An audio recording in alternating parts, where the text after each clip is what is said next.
नमस्कार। आज के मुद्दे में बात करेंगे इजराइल और हमास की। इजराइल हमास युद्ध के बीच 7 अक्टूबर से युद्ध जारी है। इस युद्ध में हमास के अलावा लेबनान का आतंकी संगठन हिजबुल्लाह भी इजराइल पर हमले कर रहा है। वहीं अगर यमन की बात की जाए तो यमन के चरमपंथी हूती विद्रोहियों ने आधिकारिक तौर पर इजराइल के खिलाफ और फिलिस्तीन के पक्ष में जंग का ऐलान कर दिया। हूती समूह के प्रवक्ता याहिया सरिया ने यह कहा है कि हवाई हमले गाजा के लोगों के लिए धार्मिक, नैतिक, मानवीय और राष्ट्रीय जिम्मेदारी की भावना के कारण किए गए थे, जो इजरायली बमबारी के चलते बढ़ते मानवीय संकट का सामना कर रहे हैं। जब तक सीज फायर नहीं होगा तब तक हम इजराइल पर हमला करते रहेंगे, ये ऐलान भी उन्होंने किया। अब इजराइल के गाजा की राजधानी गाजा सिटी और उत्तरी गाजा से हमास को खदेड़ दिया गया है। हमास अब अपने खात्मे की ओर बढ़ रहा है। जिस तरह से इजराइल कार्रवाई कर रहा है साफ नजर आ रहा है। एक गलती ने हमास को बर्बाद कर दिया और इसे खाद्य पानी देने वाला ईरान और इसके समर्थक आतंकी देखते रह गए। हमास के शुरू से लेकर खत्म होने तक की कहानी हम आपको बताते हैं कि क्या हुआ क्या है।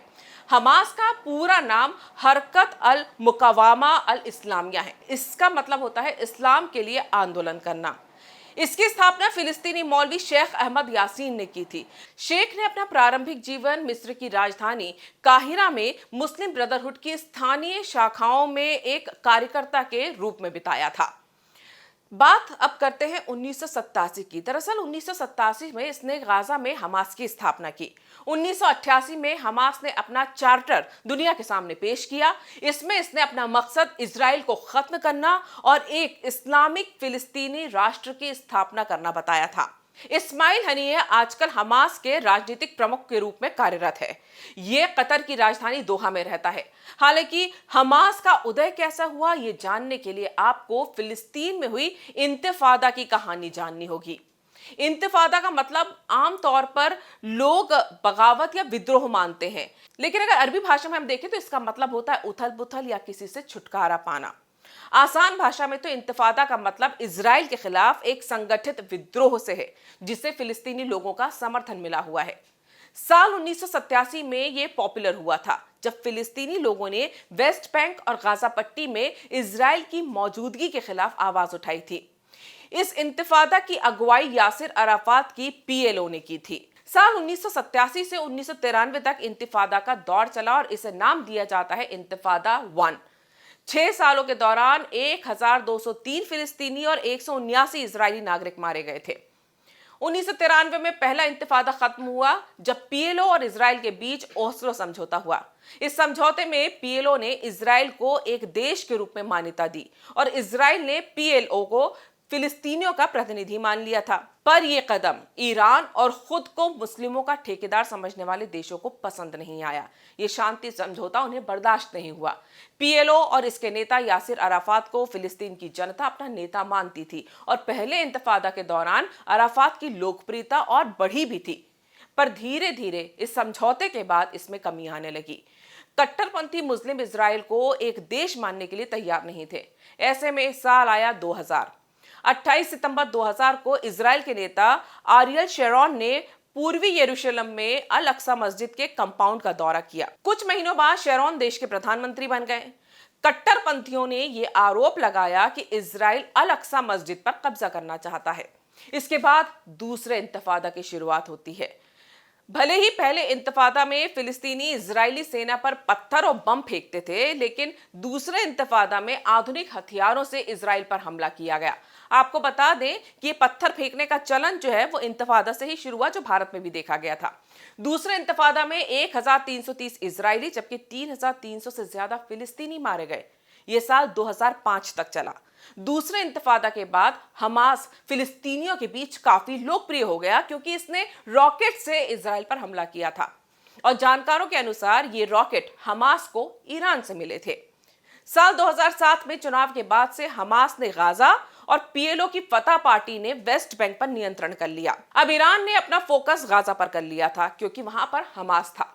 हमास को हथियार और इसे चलाने की ट्रेनिंग दी गई, साथ ही रॉकेट बनाने की ट्रेनिंग भी दी गई। लेकिन इस एकता में भी दरार आ गई। साल 2011 में जब सीरिया का गृह युद्ध शुरू हुआ तो ईरान राष्ट्रपति बशर अल असद के समर्थन में खड़ा रहा। लेकिन हमास ने विरोध का ऐलान कर दिया।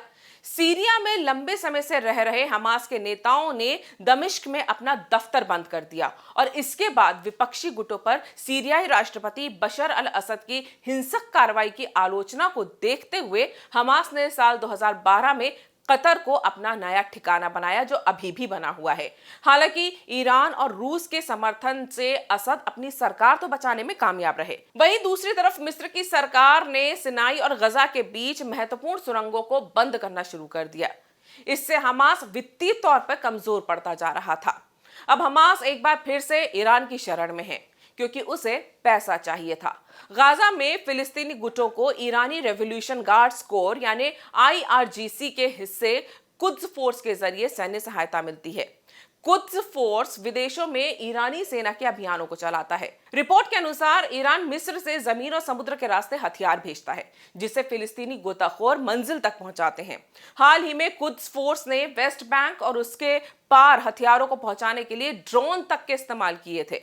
7 अक्टूबर 2023 को जब हमास ने इजराइल पर 20 मिनट में करीब 5000 रॉकेट से हमला किया था, करीब 1400 लोगों को मौत के घाट उतार दिया और करीब 230 लोगों को बंधक बनाकर अपने साथ गाजा ले गए थे। इस हमले में भी ईरान की मदद बताई जाती है। इस हमले के बाद IRGC के पूर्व कमांडर हुसैन कनानी मुकद्दम ने हमास को ईरान की मदद की विस्तृत जानकारी दी।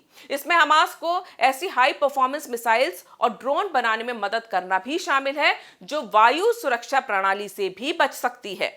ईरान ने इस हमले को फिलिस्तीनियों की जीत के तौर पर पेश किया है। हमास और ईरान की दोस्ती इसलिए भी है क्योंकि ईरान पर अमेरिका ने प्रतिबंध लगा रखा है। वहीं हमास के पास भी अब कुछ संभावित सहयोगी ही बचे हैं, क्योंकि संयुक्त अरब अमीरात, मोरक्को, बहरीन और सूडान जैसे अरब और मुस्लिम देशों ने साल 2020 और 2021 के बीच इजराइल के साथ संबंधों को सुधार लिया है। सऊदी अरब की बात इजराइल से चल रही थी, पर 7 अक्टूबर के बाद ये बात अब ठंडे बस्ते में चली गई है। विदेशी मामलों की जानकारी ये मानते हैं कि हमास के हमले के पीछे का मकसद ये भी था कि सऊदी अरब और इजराइल की दोस्ती ना हो, आतंकियों का मकसद जो हो। पर इजराइल की सेना हमास के आतंकियों पर कहर बनकर टूट चुकी है और इजराइल ने गाजा को 2 हिस्सों में बांट दिया है। दक्षिण में आम लोग रह रहे हैं, वहीं उत्तर में हमास के आतंकियों के ठिकानों, उनके बनाए सुरंगों को चुन चुन कर खत्म किया जा रहा है।